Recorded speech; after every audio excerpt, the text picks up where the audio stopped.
Dear learners, আসসালামু আলাইকুম। কেমন আছেন সবাই? আজকের আলোচনার বিষয় হচ্ছে সাবস্টিটিউশন টেবিল। তো এই সাবস্টিটিউশন টেবিল নিয়ে অনেকেরই সমস্যা রয়েছে।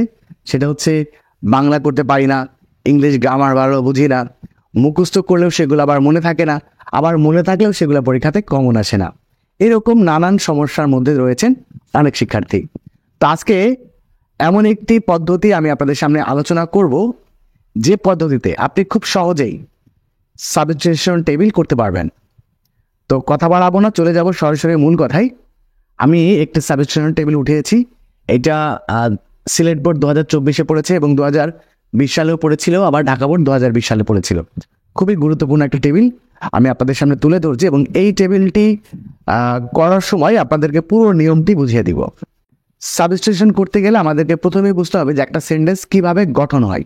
ওকে, তো ইংরেজি যত সেন্টেন্স রয়েছে প্রত্যেকটা সেন্টেন্স মেইনলি দুইভাবে গঠন হয়। একটু খেয়াল করেন, একটা গঠন হচ্ছে subject plus verb plus extension, একটা গঠন। আর একটা গঠন হচ্ছে subject plus be verb plus subjective complement. Mainly প্রত্যেকটি অ্যাসার্টিভ সেন্টেন্সের এই দুইটাই গঠন। একটা হচ্ছে subject plus verb plus extension, আর একটা হচ্ছে subject plus be verb plus subjective complement. তো আমি এই পুরো ব্যাপারটা আপনাদের সাথে তুলে ধরবো। তার আগে আমি এই দুটা গঠন আগে বুঝাইনি আপনাদের। আর তার প্রথমে হচ্ছে আপনাদের যে প্রথম যে বক্সটা থাকবে, এই বক্সের মধ্যে মূলত হচ্ছে সাবজেক্টগুলো থাকবে, এবং দ্বিতীয় যে বক্সটা থাকবে সেই বক্সের মধ্যে কি থাকবে, ভার্ব থাকবে, এবং পরবর্তী অংশের যেটা থাকবে সেটা হচ্ছে একটা সেন্টেন্সের অতিরিক্ত অংশ থাকবে। তো আপনাদেরকে সাবজেক্ট ভার্ব এবং এই অতিরিক্ত অংশ মিলে এক একটি করে মিনিংফুল সেন্টেন্স তৈরি করতে হবে। তো কিভাবে করবেন সেটা বলার আগে আমি এই দুইটা গঠন নিয়ে একটু ছোট্ট করে কথা বলি। সেটা হচ্ছে এক্সটেনশন। এক্সটেনশন বলতে একটা সেন্টেন্সের ভার্বের পরে যত কিছু যোগ হয় সবগুলোকে আমরা এক্সটেনশন বা অতিরিক্ত অংশ বলি। তো এই অতিরিক্ত অংশগুলোকে আপনারা কয়েকটা ভাগে ভাগ করবেন। আপনি খেয়াল করবেন, আপনি বলবেন কাকে, তারপরে হচ্ছে কি, তারপরে হচ্ছে কোথায়, তারপর হচ্ছে কখন এবং কেন। আপনারা এই কাকে, কে, কোথায়, কখন, কেন এই চারটা জিনিস দিয়ে প্রশ্ন করবেন। কাকে প্রশ্ন করবেন? এই যে ভার্বটাকে। এই চারটা জিনিস দিয়ে প্রশ্ন করে যে উত্তরটা পাবেন সেটা হচ্ছে ওই সেন্টেন্সের এক্সটেনশন। দেখবেন আমি পুরো এটা করে আপনাদেরকে বুঝাই দিচ্ছি, একটু শেষ পর্যন্ত দেখতে থাকুন। আশা করছি সাবস্টিটিউশন টেবিল খুব সহজে বুঝে যাবেন। কাকে, কি, কোথায়, কখন এবং কেন। আচ্ছা, এবার সাবজেক্টিভ কমপ্লিমেন্ট। সাবজেক্টিভ কমপ্লিমেন্ট খুঁজে পেতে গেলে আপনি কি দিয়ে প্রশ্ন করবেন? কাকে প্রশ্ন করবেন? এই যে ভার্বকে কি দিয়ে প্রশ্ন করবেন? আর মনে রাখবেন যে গঠন যদি কখনো বিভার্ব আসে, বিভার্ব বলতে আমি যার ওয়াজ, তারপরে হচ্ছে বি, আমি যার ওয়াজ আর বি, বি বলতে can be, could be, shall be, should be, maybe, might be, will be, would be, এরকম থাকবে। আচ্ছা, এখন যেটা হচ্ছে প্রশ্ন করবেন কি দিয়ে? সাবজেক্ট কমপ্লিমেন্ট খুঁজে পেতে গেলে কিভাবে প্রশ্ন করবেন? ভার্বকে প্রশ্ন করবেন কি দিয়ে, তাহলে মোটামুটি সাবজেক্টিভ কমপ্লিমেন্ট আপনি পেয়ে যাবেন। আচ্ছা, এখন সাবজেক্টিভ কমপ্লিমেন্ট কী কী জিনিস হয় একটু সংক্ষেপে বলি। সেটা হচ্ছে নাউন হতে পারে, অ্যাডজেক্টিভ হতে পারে, অ্যাডজেক্টিভ প্লাস নাউন হতে পারে, তারপরে হচ্ছে adjective plus adverb, adverb plus adjective হতে পারে, adverb plus adjective plus noun হতে পারে। এই ব্যাপারগুলো মনে রাখবেন। আমি আর একবার বলি, আপনারা একটু ভালো করে বুঝে নেন। সাবজেক্টিভ কমপ্লিমেন্ট হচ্ছে নাউন হতে পারে, অ্যাডজেক্টিভ হতে পারে, অ্যাডজেক্টিভ প্লাস নাউন হতে পারে, তারপর হচ্ছে অ্যাডভার্ব প্লাস অ্যাডজেক্টিভ হতে পারে, adverb plus adjective plus noun হতে পারে। ওকে, আচ্ছা, বেশি কথা না, জাস্ট এই দুইটা নোট আপনারা একটু মনে রাখেন, আর আমি কিভাবে বলি সেটা একটু খেয়াল করেন। প্রথম ব্যাপারটা হচ্ছে ইন্ডিপেন্ডেন্স। এই সাবজেক্টের সাথে আপনি একটা ভার্ব মিল করেন। প্রথম ব্যাপারটা হচ্ছে ইন্ডিপেন্ডেন্স মানে স্বাধীনতা। এই ইন্ডিপেন্ডেন্সের সাথে কি ওয়েন যায় না। ইন্ডিপেন্ডেন্স মানে স্বাধীনতা গেল, হয় না। স্বাধীনতা জয়েন করলো, হয় কি? হয় না। আচ্ছা, স্বাধীনতা ইজ, ওকে, স্বাধীনতা ইজ কিন্তু হয়। তাহলে আমরা বুঝে নিলাম এটার সাথে এইটা হয়।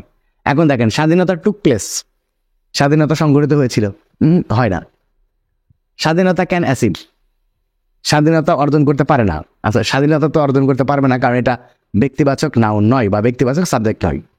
তাহলে আমরা ভার্ব পেয়ে গেলাম ইন্ডিপেন্ডেন্স ইজ, পেয়ে গেলাম কি? বি ভার্ব, এই যে বি ভার্ব। এখন স্বাধীনতা হয়, প্রশ্ন করেন স্বাধীনতা কি হয়, মানে স্বাধীনতা কি, এটা প্রশ্ন করেন যে স্বাধীনতা কি। স্বাধীনতা কি যুদ্ধ? স্বাধীনতা কি? দেখেন আমি বলেছি কি এই সাবজেক্টিভ কমপ্লিমেন্ট কি হতে পারে? নাউন হতে পারে, অ্যাডজেক্টিভ হতে পারে, অ্যাডজেক্টিভ প্লাস নাউন হতে পারে, অ্যাডভার্ব প্লাস অ্যাডজেক্টিভ হতে পারে, adverb plus adjective plus noun হতে পারে।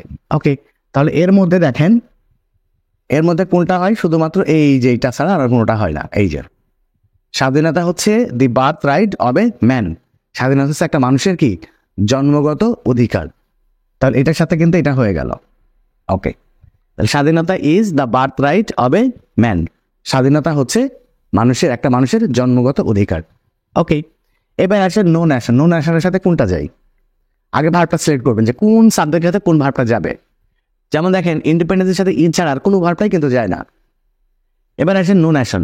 নো ন্যাশন ওয়েন্ট, কোনো জাতি যায়নি, কোনো জাতি জয়েন করেনি, কোনো জাতি এটা তো হয়ে গেছে, কোনো জাতি টুক প্লেস মানে সংগঠিত হলো বা হয়েছিল, কোনো জাতি সংগঠিত হয়নি, হয় না, কোনো জাতি ক্যান অ্যাচিভ, কোনো জাতি অর্জন করতে পারেনি। ওকে, তাহলে আমরা দেখলাম যে নো ন্যাশন ক্যান অ্যাচিভ, এটার সাথে এটা যাচ্ছে, নো ন্যাশন ক্যান অ্যাচিভ। এইবার দেখেন এখানে কিন্তু ভার্ব আছে, তার মানে উপরের গঠন। এখন এই ভার্বকে কাকে, কি, কোথায় এবং কখন এবং কেন দিয়ে প্রশ্ন করেন। ক্যান অ্যাচিভ মানে কি? অর্জন করতে পারা। বলেন কাকে অর্জন করতে পারে? নাই। কি অর্জন করতে পারে? নো ন্যাশন, কোনো জাতি ক্যান অ্যাচিভ, অর্জন করতে পারে না। কি অর্জন করতে পারে না? এই দেখেন এবার পাবেন। কি অর্জন করতে পারে না? যুদ্ধ অর্জন করতে পারে না, এইটা অর্জন করতে পারে না। ইট উইদাউট স্ট্রাগল, কোনো জাতি এটাকে অর্জন করতে পারে না উইদাউট স্ট্রাগল মানে যুদ্ধ ছাড়া। তাহলে এটার সাথে কোনটা হলো? এটার সাথে হলো এইটা, ভালো করে মনে রাখবেন। No nation can achieve it, কোনো জাতি এটা অর্জন করতে পারে না উইদাউট স্ট্রাগল মানে কি সংগ্রাম ছাড়া। Okay, our war of independence, our war of independence মানে আমাদের স্বাধীনতা যুদ্ধ। তো আমাদের স্বাধীনতা যুদ্ধ গেল, হবে? আমাদের স্বাধীনতা যুদ্ধ হবে না। আমাদের স্বাধীনতা যুদ্ধ জয়েন্ট, আমাদের স্বাধীনতা যুদ্ধ কি জয়েন করলো, হবে কি আমাদের স্বাধীনতা যুদ্ধ মানে মানুষ ছাড়া তো আর যাইতেও পারে না, জয়েন্টও করতে পারে না। তাহলে আমাদের স্বাধীনতা যুদ্ধ টুক প্লেস, আমাদের স্বাধীনতা যুদ্ধ কি হয়েছিল? সংগঠিত হয়েছিল। তাহলে এই সাবজেক্টের সাথে কোন ভার্বটা যাচ্ছে? এই ভার্বটা যাচ্ছে। আমাদের স্বাধীনতা যুদ্ধ সংগঠিত হয়েছিল। এইবার এই ভার্বটাকে প্রশ্ন করেন। দেখেন কাকে সংগঠিত হয়েছিল? উত্তর নাই। কি সংগঠিত হয়েছিল? উত্তর নাই। কোথায় সংগঠিত হয়েছিল? এর মধ্যে কোনো উত্তর নাই। আচ্ছা, কখন সংগঠিত হয়েছিল? পেয়েছি। কখন সংগঠিত হয়েছিল? এই যে 1971 সালে, পেয়ে গেলাম।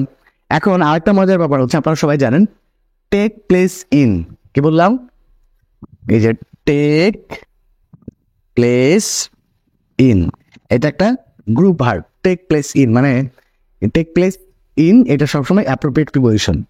তাহলে আপনি দুইভাবে কিন্তু পাচ্ছেন, একটা আছে টেক প্লেস ইন, তাহলে আমরা এইটার সাথে our war of liberation took place, তারপর এখানের সাথে এইটা our war of liberation, our war of independence, আমাদের স্বাধীনতা যুদ্ধ টুক প্লেস সংগঠিত হয়েছিল ইন 1971 সালে।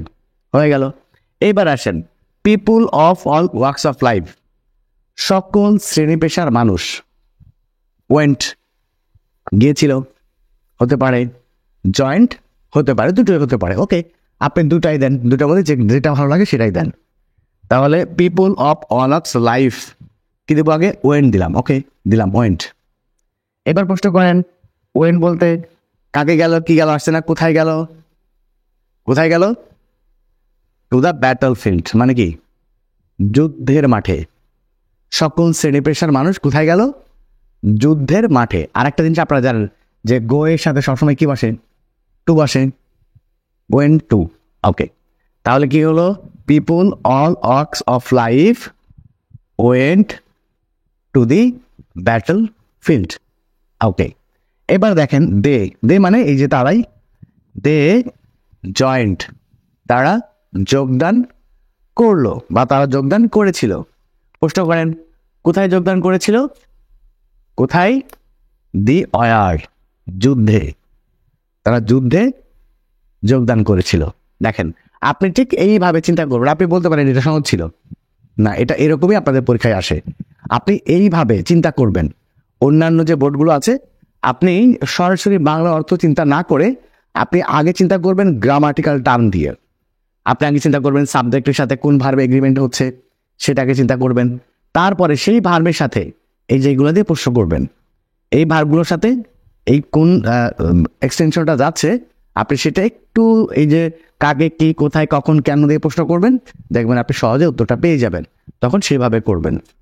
ওকে, আরেকটা জিনিস হচ্ছে, যেমন দেখেন এই যে টেক প্লেসের সাথে একটা অ্যাপ্রোপ্রিয়েট প্রিপোজিশন ইন বসে, তাহলে আপনি কিন্তু এটা বাংলা না করলেও পারবেন। আবার দেখেন ওয়েন্টের সাথে কি বসে, টু বসে, ওয়েন টু, এরকমভাবেও কিছু সেন্টেন্স আপনি কিন্তু পেয়ে যাবেন। অর্থাৎ আপনি যদি বাংলা অর্থ করতে নাও পারেন, আপনি যদি জাস্ট গ্রামাটিক্যাল টার্ম দিয়ে চিন্তা করেন, তাও কিন্তু এই সাজেশন টেবিল আপনি খুব সহজেই করতে পারবেন।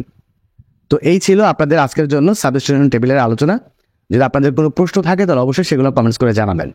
আর আপনারা যারা এসএসসি 2025 ব্যাচের শিক্ষার্থী, আপনাদের জন্য একটা সুখবর হচ্ছে, আপনাদের ইংলিশ ফার্স্ট পেপার এবং ইংলিশ সেকেন্ড পেপারের কমপ্লিট প্রিপারেশন নিয়ে একটি নতুন অনলাইন ব্যাচ ইতিমধ্যেই শুরু হয়ে গেছে। তো আপনারা যদি চান তাহলে এখনও এই ব্যাচে ভর্তি হতে পারবেন, আর মাত্র কয়েকটা সিট ফাঁকা রয়েছে। তো আপনারা যারা এসএসসি 2025 ব্যাচের শিক্ষার্থী, এই ব্যাচে ভর্তি হতে অথবা এই ব্যাচ সংক্রান্ত বিস্তারিত জানতে স্ক্রিনে দেওয়া নাম্বারে এখনই যোগাযোগ করুন এবং আপনার সিটটি কনফার্ম করে ক্লাসে জয়েন করুন। আজকে বিদায় নিচ্ছি, দেখা হবে পরবর্তী ক্লাসে। সেই পর্যন্ত সবাই ভালো থাকবেন, সুস্থ থাকবেন। আল্লাহ হাফেজ।